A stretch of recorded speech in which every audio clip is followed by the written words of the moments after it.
My query is that how easy or how difficult was it to write a book of this kind, especially given the magnitude of the subject and the fact that you have covered a very vast expanse of cricketing history? Thank you very much for having me on your show. I'm really delighted to be here. To get to the book, see, unfortunately, what has happened these days is there is an excess of information load. You know, the information overload is so heavy. The downside of it is attention spans are very short. It's not Yes. just with book reading, but with movies. You don't want huge movies. You want short movies. You don't want huge WhatsApp messages. You want short WhatsApp messages. If you want to have a WhatsApp video, it should be 40 seconds, 50 seconds. So what I'm trying to get at is, as there is a excessive information overload, there is also a very very shortened attention span that we all suffer from. So it's not Yes. just some people wanting test cricket, there are a lot of people wanting T20 cricket. That's the kind of attention span we're looking at. Having said that, I decided that let me capture that by having a book which will have a lot of chapters, but each chapter need not link to the next chapter. Like the book, you can read the 35th chapter first or the 14th chapter first. It doesn't matter in which order you read. You don't even need to go No, I through said any it order. wasn't You a total book. It was wonderful, almost like somebody is telling you a story by the fireside. Yeah, so that's what I wanted to get in. But initially, I wanted to do just controversies. But then, Wow. I want, like, you're a cricketer, if you write only on controversies, you're not being fair to the game, because the game has got so many things. Controversies, of course, sell, they're a big thing. But the game also has got a lot of courage, it's got a lot of conviction, got a lot of heroes, and which we must celebrate our heroes also. So, True. somewhere down the line, we decided that controversies alone is not the way to go, but we need to bring in a lot of courage, we need to bring a lot of conviction, and we need to bring a lot of cricket. So that's how the book, controversy, courage, conviction, controversy, and cricket. I didn't even start with controversy as the first subject. It started with courage, conviction, controversy, and cricket. That's how we started it. And like I said, it's not a question of just doing a dark book, but we also need a whole other elements of the game to bring this beautiful game out. Now, for the benefit of our viewers, Vedam Jaishankar has divided the book into four parts: Controversy 1 and Controversy Part 2. The Controversy Part 1 is basically about controversies of some unethical actions on the cricketing field, while as the Controversy Part 2 is about some of the aspects of the game being distorted by unethical actions away from the cricketing field. Then there are two other sections which are delightful for everyone, especially for the cricket connoisseurs. One is about the courage, and the other one is about the conviction of some of the cricketers. Vedam, I must say that the chapters about Pataudi playing with just one eye and Vishy uh, exhibiting such uh, great sportsman spirit to call back Bob Taylor and all really bring back memories for every one of us. I would like you to somehow inform us. Some of these incidents have happened in the past when you were not reporting, but you still included them in your compendium. And some of these things have happened before you. I would like you to draw us a kind of a ball by ball account of something that was so courageous that happened right in front of you when you were reporting.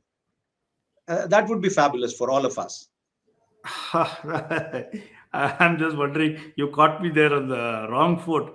But no, but I think what Rahul Dravid did, declaring with Sachin batting close to double hundred against Pakistan, that really needed the courage of conviction. For a Correct. captain to do that, for somebody to do that, and that too when Sachin Tendulkar was batting, I think that called for a lot of courage. And I think also the events that just preceded it, when they played out a maiden over of a non-regular bowler, I think those are things which would have actually triggered. Let's get on with this business. There's no point, Mm. when you're already about 300, 400 runs ahead, going and Yeah. playing defensively against a non-regular bowler and it made no sense. I think Dravid was right in that position, but you needed a lot of courage, like I said, to do what he did. And the fact that we won the first ever time in Pakistan, beating Pakistan in Pakistan, I think that proved that he wanted the team to win rather than any individual scores. I think that was a great, courageous act, and we really should appreciate that. You've written very extensively about the happenings between Greg Chappell and Saurav Ganguly, and how the relationship, which was really very good in the beginning, suddenly soured after some time. What exactly do you think was the contribution of Greg Chappell? Was he a blessing to Indian cricket, or do you see that that this was just again a blip which actually derailed the Indian cricket? No, I think he was a great blessing for Indian cricket. If today we are looking at some of these guys coming through, it's thanks to Greg Chappell. People like Ishan Sharma, Srishant, all these are because of Greg Chappell. We had a situation earlier when people used to play for 10 years, 15 years. I think that's gone. Today, if you are talking of a wide pool, a huge pool of players, it is Greg Chappell's idea. He's the one who wanted it. People thought that he's pushing the seniors out of the side. Not at all. I think he was trying to ensure that for every position, there would be 3 or 4 people ready to step in. And we needed that. And right now, we need that even more, because there's so much of cricket happening, so many injuries are happening. So, I mean, can you imagine an earlier situation if, let's say, for instance, Kumble or Harbhajan is injured, or Srinath, your whole team is in disarray. Now it doesn't matter. 2 guys, 3 guys can get injured. You still have people playing. They showed in Australia what a depth can do. And I think we should, the Greg Chappell's role is hugely underestimated in India. But if you sit back and see what he has done, trying to get a huge pool and, getting rid of this kind of hierarchy. See, cricket, you have played cricket. What does the cricketers do? A guy who has played 100 tests believes he knows more about the game than a fellow who has played 70 tests. And the fellow who has played 70 tests thinks he knows more than a guy who has played 10 tests. And the guy who has played 1 test thinks he knows more than a guy who has played 300 Ranji Trophy matches. I mean, that's the culture. That's cricket culture in India. You needed somebody to break that culture. And I think Chappell was the right person, and he had the right guy in Mahendra Singh Dhoni, who could talk to the juniors, who could talk to the seniors, and broke that hierarchy, and juniors being in awe, not talking in front of the seniors. He broke that. He made it a lot more democratic. Maybe it was Australian way of doing things, which our guys didn't like. Many of the Indian players resisted that.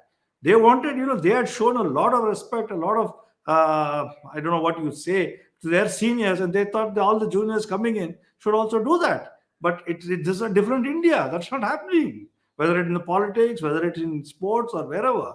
And I think when you look at it, how else can a young cricketer walk into the international side and not be overawed by the situation? When you play sport, you need to take that arrogance onto the field. You can't be cowed down. If a junior is cowed down in front of a senior, he's always going to struggle. And I think Chappell broke that.